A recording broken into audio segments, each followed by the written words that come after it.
Paul se défend contre ceux qui l'accusent. Moi, Paul, je vous fais une demande personnelle à cause de la douceur et de la bonté du Christ. On dit que je suis timide quand je suis en face de vous, et énergique avec vous quand je suis loin. Je vous en prie, ne m'obligez pas à être énergique quand je serai parmi vous. Mais certains pensent que nous agissons pour des raisons humaines. Alors oui, contre cela, je veux utiliser toute mon énergie. Nous sommes des hommes, c'est vrai. Pourtant, nous ne luttons pas d'une façon humaine. Non, les armes qui nous servent à lutter ne sont pas des armes humaines. Mais leur force vient de Dieu pour détruire tout ce qui lui résiste. Nous détruisons les façons de penser qui sont fausses. Nous renversons tous les raisonnements que des orgueilleux opposent à la connaissance de Dieu. Nous voulons changer l'esprit des gens pour qu'ils obéissent au Christ. Et quand votre obéissance sera parfaite, nous serons prêts à punir tout acte de désobéissance. Regardez les choses en face. Si quelqu'un est persuadé d'appartenir au Christ, il doit être sûr d'une chose une fois pour toutes. S'il appartient au Christ, nous aussi. Le Seigneur nous a donné l'autorité pour construire votre communauté et non pour la détruire. Je suis peut-être trop fier de cela, mais je ne vais pas en avoir honte. Je ne veux pas avoir l'air de chercher à vous faire peur par mes lettres. En effet, certains disent « Les lettres de Paul sont sévères et énergiques. » Mais quand il est au milieu de nous, il est faible et ce qu'il dit ne vaut rien. Celui qui parle ainsi doit être sûr d'une chose. Quand nous sommes absents, nous vous écrivons des lettres sévères. Quand nous serons présents, nous agirons aussi avec sévérité. Il n'y aura pas de différence. Certains pensent beaucoup de bien d'eux-mêmes. Nous n'osons pas nous égaler ou nous comparer à eux. Ils se prennent eux-mêmes comme mesure pour se mesurer et se comparer aux autres. Ils sont stupides. Mais nous n'allons pas dépasser la mesure en nous vantant. Quand Dieu nous a conduits jusqu'à vous, il a fixé des limites à notre champ d'action, et nous allons les prendre comme mesure.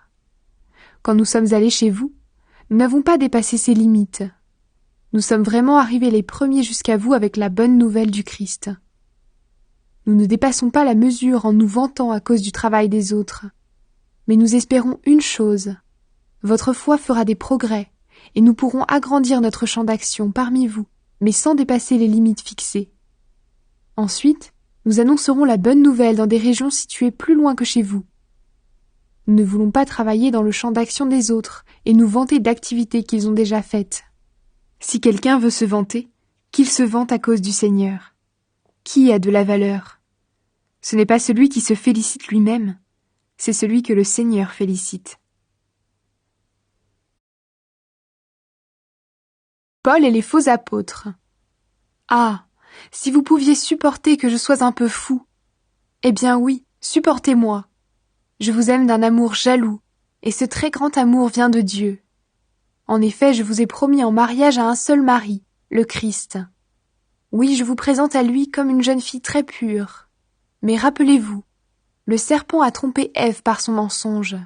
Alors j'ai peur d'une chose, qu'on vous donne des idées fausses et que vous ne soyez plus fidèlement et sincèrement attachés au Christ comme avant. Par exemple, quelqu'un arrive. Il vous annonce un autre Jésus, un Jésus que nous n'avons jamais annoncé. Ou bien, vous recevez un autre esprit, un esprit que vous n'avez jamais reçu. Ou alors on vous annonce une bonne nouvelle que vous n'avez jamais reçue non plus, et vous supportez très bien cela. Pourtant, je pense que j'ai autant de valeur que vos espèces de grands apôtres. D'accord, je ne sais pas très bien parler, mais pour la connaissance de Dieu, c'est autre chose. Nous vous avons toujours montré cela clairement dans tout ce que nous avons fait. Quand je vous ai annoncé la bonne nouvelle de Dieu, je me suis fait petit pour vous rendre grand, en vous l'annonçant gratuitement. Est-ce que c'est une faute? Quand je travaillais pour vous, j'étais payé par d'autres églises. J'ai pris leur argent pour vous aider. Quand j'étais chez vous, j'ai eu besoin d'argent, mais je ne vous ai rien demandé.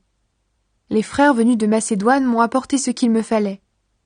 J'ai toujours évité d'être un poids pour vous, et je l'éviterai toujours. Personne ne m'empêchera d'être fier de cela dans toute l'Achaïe. Grâce au Christ qui est en moi, je peux dire que c'est vrai. Pourquoi est-ce que je dis cela? Parce que je ne vous aime pas?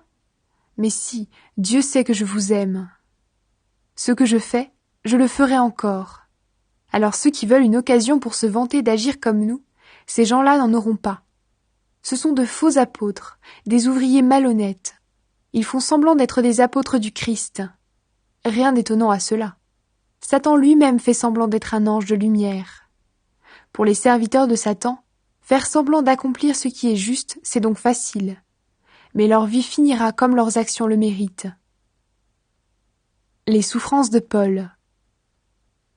Je le répète, ne pensez pas que je suis fou. Ou bien alors, acceptez que je sois fou, et je pourrais, moi aussi, me vanter un peu. Ce que je vais dire, je ne le dis pas comme le Seigneur le veut, je le dis comme un fou. En effet, je suis sûr d'avoir des raisons de me vanter. Beaucoup se vantent pour des raisons humaines. Eh bien, moi aussi je vais me vanter. Vous qui êtes des personnes sages, vous supportez volontiers ceux qui ne le sont pas. Les gens vous rendent esclaves, ils profitent de vous, ils volent tout ce que vous avez, ils vous méprisent, ils vous frappent au visage et vous supportez tout cela. J'ai honte de le dire, nous avons été trop faibles. Pourtant, si quelqu'un ose se vanter de quelque chose, je vais l'oser moi aussi, même si je parle comme un fou. Ils sont hébreux, moi aussi. Israélites, moi aussi. De la famille d'Abraham, moi aussi. Des serviteurs du Christ, je le suis bien plus qu'eux. En disant cela, je parle encore comme un fou. J'ai travaillé plus qu'eux, j'ai été en prison plus souvent qu'eux. On m'a frappé encore beaucoup plus, et j'ai été en danger de mort plus souvent qu'eux. 5 fois les Juifs m'ont donné les 39 coups de fouet. 3 fois les Romains m'ont frappé durement. 1 fois on m'a jeté des pierres pour me tuer. 3 fois j'ai été sur un bateau qui a coulé, et 1 fois j'ai passé un jour et une nuit dans l'eau. J'ai fait beaucoup de voyages et j'ai connu beaucoup de dangers. Danger à cause des rivières, des bandits, de mes frères juifs ou des non-juifs. Danger dans les villes, danger dans le désert, danger sur la mer, danger des faux frères. J'ai fait des travaux très fatigants, et j'ai souvent manqué de sommeil. J'ai eu faim et soif, et j'ai souvent manqué de nourriture. J'ai eu froid, et j'ai manqué de vêtements. Et je n'ai pas parlé de la chose la plus importante, mon souci de toutes les églises. J'y pense tous les jours. Quand quelqu'un est faible, moi aussi je me sens faible. Quand quelqu'un commet des péchés, cela me fait mal à moi aussi. S'il faut se vanter, je vais me vanter d'être faible. Je ne mens pas. Dieu, le Père du Seigneur Jésus le sait bien. Gloire à lui pour toujours. Quand j'étais à Damas, le gouverneur au service du roi Arétas a fait garder les portes de la ville pour m'arrêter. Mais on m'a fait descendre par la fenêtre dans un grand panier le long du mur de la ville, et j'ai pu lui échapper.